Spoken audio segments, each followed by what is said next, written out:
Coucou les filles, je vous retrouve avec plaisir pour mes produits terminés du mois de janvier. Donc là, je vais vous faire deux parties pour cette vidéo, comme ça ce sera quand même plus agréable pour vous.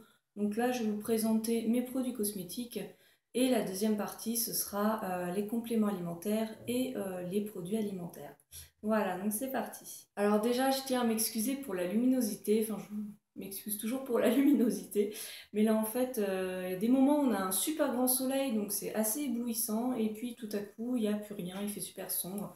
Donc je pense que ça va être assez désagréable pour vous, mais je ne sais pas comment faire autrement. Donc voilà, j'espère que ça va être pas trop dérangeant.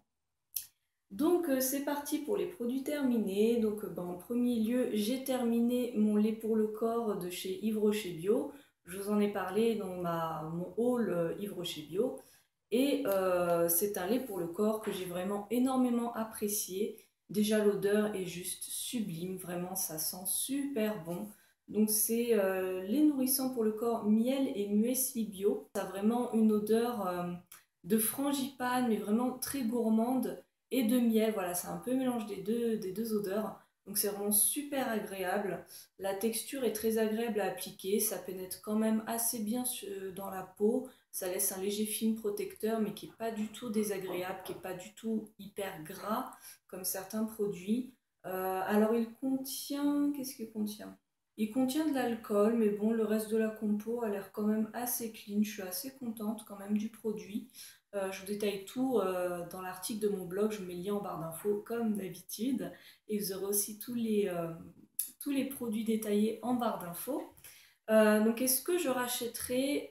Pas forcément, parce que quand même Yves Rocher Bio, c'est quand même des produits assez chers. Et finalement, pour l'instant, je me débrouille assez bien en concoctant moi-même. Donc je rachèterai pas forcément, mais vraiment, je le conseille rien que pour son odeur, c'est vraiment un délice. Donc ensuite, j'ai découvert, ou plutôt redécouvert, le petit déodorant de la marque Sanoflore. Donc lui, c'est Nuage de fraîcheur et il est sans alcool et sans aluminium et sans pierre d'Alain aussi. Et bon, comme je vous avais dit, je crois que c'était dans une revue favori, j'avais déjà essayé la marque Sanoflore, mais il y a des années. Et là, je suis retournée sur leur déodorant, tout simplement parce que pendant des années, en fait, j'ai acheté des trucs pas chers qui, en fait, n'étaient pas du tout efficaces. Donc voilà, là, j'ai craqué, j'ai racheté celui-là. Et franchement, là, du coup, j'en ai racheté un autre parce que c'est vraiment super efficace. Bon, en sachant que là, on est en hiver. Je fais pas vraiment de sport, donc je sais pas, faudrait le tester en été et pendant le sport pour voir un petit peu ce que ça donne niveau efficacité. Mais vraiment, j'ai rien à redire, je le trouve très très très efficace et je l'adore vraiment. Donc est-ce que je le rachèterai? Oui, sans doute, bah, je l'ai déjà racheté. Maintenant, j'aimerais bien essayer de m'en refaire un fait maison. Donc j'ai plus de cire d'abeille, donc pour l'instant ça va être un peu compliqué. Mais je compte tester, je compte tester moi-même. Peut-être que je serai totalement satisfaite par ce que je pourrais concocter moi-même. Donc je verrai, mais en tout cas, pour l'instant, je préfère mettre entre 8 et 10 euros dans un déo plutôt qu'un truc qui fonctionne pas. Voilà. Alors ensuite, un produit qui n'est pas du tout bio, c'est de la cire dépilatoire de la marque Casino. Donc voilà, ce n'est pas bio, ce n'est pas naturel. Enfin, c'est pas, ça prône pas le naturel. J'ai acheté ça, donc c'est un pot comme ça. Et en fait, c'est de la cire qu'on va appliquer, on va mettre une bande et puis hop, voilà, on arrache la bande. Moi, j'achète ça tout simplement parce que je remplis mon roll-on. J'ai un vieux roll-on et en fait, je verse dans mon roll-on et je me sers de ça en roll-on. C'est super efficace. Alors avant, j'utilisais la cire comme ça, Monoprix Bio. Il y avait Monoprix Bio qui avait fait une cire qui était vraiment très bien au niveau de la compo, qui était vraiment très efficace, en tout cas à remplir dans le roll-on. Je vous en avais parlé et je ne la trouve plus. Donc bon, du coup je savais plus quoi acheter. Donc dans mon casino, voilà, j'ai pris celle-là en me disant bon bah tant pis c'est pas bio, mais bon c'est quand même de la cire. Et en fait, si je vous en parle, c'est bon déjà parce que je l'apprécie énormément, elle n'est pas très chère, mais la composition m'a quand même surprise parce qu'elle est très, comment dire, très light, il y a très peu d'ingrédients. Et bon, je vous détaille ça encore une fois sur mon blog, mais pour moi, enfin, c'est quand même très intéressant niveau compo. Je suis assez surprise finalement comparé à d'autres cires conventionnelle, je la trouve quand même assez clean. Donc du coup, je pense que je la rachèterai parce que franchement, moi, ça me convient tout à fait. Ensuite, un petit dentifrice que je vous avais déjà montré, c'est le Lavera pour enfants à la fraise et à la framboise. Alors la première fois que j'en ai parlé, je vous avais dit que je l'aimais beaucoup, voilà. La preuve, je l'ai racheté. Et finalement, bah, je commence à ne plus du tout l'aimer, tout simplement parce que il ne mousse absolument pas, mais vraiment absolument pas. Ça fait une pâte, un gel en fait, ça fait un gel qui ne va pas s'émulsifier dans la bouche, enfin, ça ne fait pas du tout de mousse, donc je trouve ça pas du tout agréable. J'aime bien les dentifrices qui moussent. Après, le goût est délicieux, moi j'aime vraiment énormément. Euh, mais par contre, alors, je sais pas à quoi c'est dû, mais j'avais l'impression qu'il me lavait pas très bien les dents. Pourtant, je fais les mêmes gestes, je me lave les dents le même temps qu'avec d'autres dentifrices, mais je sais pas, j'avais pas l'impression d'avoir les dents très très propres après. Et du coup, non. Franchement, la compo est très clean, il n'y a pas de fluor, il n'y a pas voilà, de cochonnerie.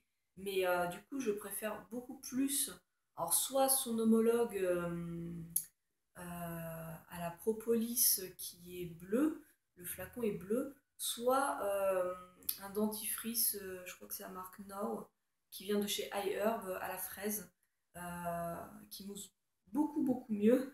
Donc finalement non, je ne rachèterai plus ce dentifrice parce que même s'il a un goût délicieux, non, j'aime pas l'utiliser, donc non, je ne rachèterai pas. J'ai terminé mon après-shampoing de la marque Bio Season que j'avais acheté sur Un Monde Bio. Alors je l'ai terminé assez vite, alors je sais pas si c'est moi quand mes 3 tonnes, alors que finalement c'est pas utile, mais ouais, c'est fini quand même assez rapidement. Hop, quand même le produit en entier que j'ai coupé, hein. Moi je coupe hein, parce qu'il y a toujours plein de produits à récupérer sur la fin. Alors il y a un truc qui m'étonne énormément, je ne sais pas ce que vous en pensez, mais c'est exactement le même packaging que la marque. Mince, c'est laquelle? Je crois que c'est le Born to Bio, si je me trompe pas, c'est ça. Quand j'avais regardé sur internet, c'est exactement les mêmes couleurs, les mêmes. Enfin, le même packaging, le même dessin. Et sur le coup, j'ai vraiment cru que c'était la même marque, mais en fait, non. Alors, est-ce que c'est la même composition? J'en sais rien. Ça se trouve, c'est le laboratoire qui fait le même produit pour ces deux marques. J'en sais rien du tout. Bon, enfin bref, voilà, ça m'a un petit peu étonnée, mais je n'ai pas de réponse. La compo est très très clean. Oups, je sais plus exactement ce qu'il y a dedans. Mais bon, du coup, je l'ai choisi parce qu'il n'y avait pas d'alcool dedans et qu'il avait l'air quand même assez bien. Effectivement, c'est un bon après-shampoing. Bon, il n'y a rien de révolutionnaire. Après, moi, le problème, c'est que j'ai vraiment beaucoup de mal à laisser poser mon après-shampoing. Ça me saoule, franchement, ça me gave. J'arrive pas, enfin, je tiens 1 à 2 minutes, mais je sais pas quoi faire en attendant, donc je m'ennuie, ça me saoule et donc je finis toujours par le rincer assez vite. Donc voilà, peut-être qu'en le laissant poser beaucoup plus longtemps, c'est encore plus efficace. En tout cas, il sent très bon, il n'alourdit pas les cheveux. Donc sans doute que je le rachèterai, mais j'aimerais bien essayer d'en fabriquer un moi-même. On va voir ça, mais en tout cas, il est parti assez vite. Donc je sais pas si effectivement il faut beaucoup de produits ou si c'est moi qui en mets 3 tonnes.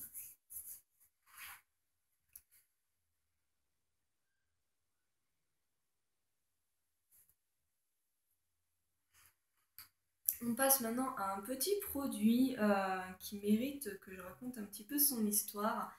C'est la crème purifiante de chez Dr. Oshka. Donc voilà, c'est un tout petit flacon et en fait, pour la petite histoire, ce produit je l'ai eu en troc cet été. Et en fait, moi je trouve ça assez marrant parce que en français, il y a juste marqué crème purifiante. Il n'y a rien marqué d'autre. Et du coup, quand j'ai vu ça en troc, j'étais persuadée que c'était une crème de jour, tout simplement une crème hydratante. Donc, je me suis dit, ah, bah, c'est sympa, voilà, Dr. Oshka, j'achète jamais rien chez eux, c'est trop cher. Donc, je me suis dit, bah, ça peut être sympa. Et en fait, quand j'ai voulu utiliser le produit, je me suis retrouvée avec un produit avec plein de petits grains comme un gommage et très pâteux. Je me suis dit mais c'est quoi ce truc? Je comprends pas. Et c'est après que je me suis penchée sur la traduction anglaise. Et donc en anglais, il y a marqué juste en dessous, Cleansing Cream. Bon, j'ai un anglais déplorable, mais du coup, Cleansing, moi, ça m'a fait tilt. Je me disais, ah mais oui, d'accord, c'est un produit nettoyant. Et en fait, oui, c'est un produit nettoyant pour le visage. Et en fait, c'est un petit peu un deux en un parce qu'il va venir exfolier tout doucement le visage. Et c'est ça que j'ai vraiment adoré dans ce produit. Ça fait un produit très pâteux, une couleur assez sombre, assez marron. Donc c'est un peu surprenant au début. En fait, c'est à base de poudre d'amande, il me semble. Et l'odeur aussi est un peu étrange. Enfin, moi, ça ne me dérange pas du tout, mais je trouve pour ma part, ça sent un peu le bouillon cube. Vous savez, les bouillons cubes Knorr. Donc ça sent pas mauvais, mais on a un peu l'impression d'avoir un produit alimentaire. Enfin, voilà, c'est très léger, hein, donc c'est pas dérangeant. Mais donc en fait, le but c'est de mettre une petite noix de produit dans votre main. Vous allez mettre un peu d'eau, voilà, émulsionner un peu ça, et vous allez les tirer sur votre visage. Donc ils disent qu'il faut pas trop masser pour pas, comment dire, pour pas irriter le visage. Mais franchement, bon, peut-être pas en l'utilisant tous les jours, parce que ma peau est très sensible. Mais franchement, j'ai adoré ce produit. Il me laissait vraiment une peau toute douce comme une peau de bébé. Enfin, c'était un pur bonheur. Et justement, moi qui ai beaucoup de mal à trouver des exfoliants doux pour mon visage, celui-là, il était très bien. Donc, il nettoie très bien la peau. Donc, bah, si je le retrouve, moi je serais bien tentée pour le reprendre parce qu'il est vraiment très bien. Moi je vous le recommande. Il est un petit peu particulier à utiliser, donc il y a une notice avec, je vous conseille de la lire. Mais c'est un très bon produit. J'ai testé cet échantillon de la marque Melvita qui est une crème pour le corps. Alors ça faisait un moment que je l'avais, donc je sais même pas si elle est périmée ou quoi. Et bon, ça reste un échantillon, donc j'ai pu m'en servir qu'une fois sur les jambes, hein. C'est très court. Donc, mais elle avait l'air très sympa, enfin, ça a l'air de bien pénétrer dans la peau, enfin, elle a l'air très agréable à utiliser. L'odeur, par contre, j'ai pas accroché. C'est pas très fort, mais ouais, j'ai pas. C'est pas terrible. Alors, est-ce que c'est parce que j'ai l'échantillon depuis très longtemps et que le produit a tourné? Je n'en sais rien. Mais bon, tel quel, non, je la rachèterai pas, hein. Ouais, non. Je pense que ouais, maintenant, les laits pour le corps, à moins que j'ai pas le temps, je pense que je les fabriquerai moi-même. On verra, mais voilà. J'ai fini une petite dosette d'huile végétale de germe de blé. Alors en fait, je l'ai utilisé dans des baumes à lèvres et dans une crème pour les mains, mon lait pour le corps, je sais même plus où je l'ai mise. Mais en tout cas, dans les deux cas, je l'ai mise avec d'autres huiles végétales. Donc en fait, j'ai un peu du mal à voir son efficacité, mais c'est une huile qui a l'air très intéressante. Donc j'aimerais bien un jour la racheter en grand format et m'en servir, comment dire, euh, en grande quantité pour un lait pour le corps par exemple, parce qu'elle a l'air d'avoir des propriétés intéressantes pour la peau. Elle a une couleur un peu sombre. Qu'est-ce qu'elle sent? Je crois qu'elle sent pas grand-chose. Ah, elle sent quand même un petit peu, je sais pas, c'est pas totalement l'odeur de noisette ou voilà, c'est pas amande grillée, ce genre de choses, mais un petit peu quand même. Donc c'est pas désagréable, je trouve.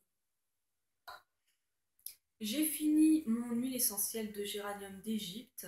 Donc c'est encore aromazone comme le petit flacon de germe de blé. Moi, cette huile essentielle, je m'en sers quasiment uniquement en cas de mycose vaginale. Et oui, c'est très glamour, je sais, mais quand on est sujet à ça, c'est quand même très sympa d'avoir ça. La Palmarosa aussi, je les combine maintenant toutes les deux et ça a l'air super efficace.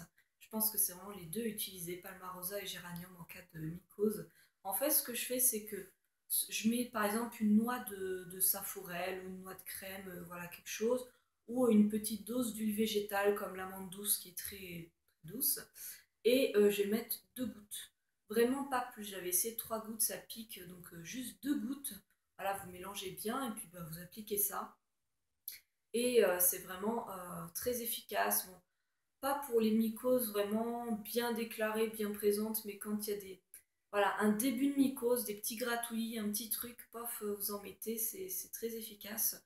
donc j'en ai toujours chez moi. Sinon, j'en ai aussi mis dans, comment dire, pour ma machine à laver. En fait, je fais un mélange où je mets, on va dire, un quart de vinaigre dans une bouteille. Le reste, je mets de l'eau et je mets un petit peu de géranium d'Égypte, un peu au pif, hein, j'avoue, je pourrais pas vous donner vraiment de dosage.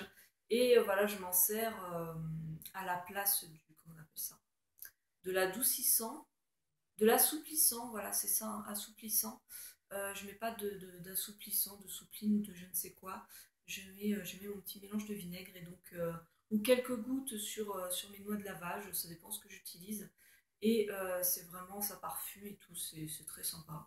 Mes deux derniers produits cosmétiques, en fait, c'est des produits que je n'ai pas finis, mais que j'ai utilisés pendant près d'un an, donc je pense que ça va, je les ai assez utilisés pour donner mon avis. Il s'agit de deux après-shampoings de la marque Desert Essence. Alors, ils sont tout cracra parce qu'ils sont pleins de calcaire. Chez moi, l'eau est hyper calcaire, donc forcément sur le bord de la douche, voilà, ça finit dans cet état. Alors, pourquoi est-ce que je ne les ai pas terminés? Ben, tout simplement parce que ils contiennent, alors, tous les après-shampoings Desert Essence contiennent du benztrimonium chloride. C'est un quat, un agent quaternaire qui n'est, enfin, c'est pas qu'il est mauvais pour la santé, mais c'est qu'il est occlusif, il est étouffant pour les cheveux. Donc j'aimerais arrêter ce genre d'ingrédients pour voir s'il y a une différence sur mes cheveux. Donc voilà, ça fait 10 000 ans que je les ai tous les deux. Ils contiennent tous les deux cet ingrédient et je commence un peu à en avoir marre. C'est pour ça notamment que j'ai acheté celui-là. Donc il en reste un peu, peut-être que je les filerai à ma soeur si elle veut tester, j'en sais rien.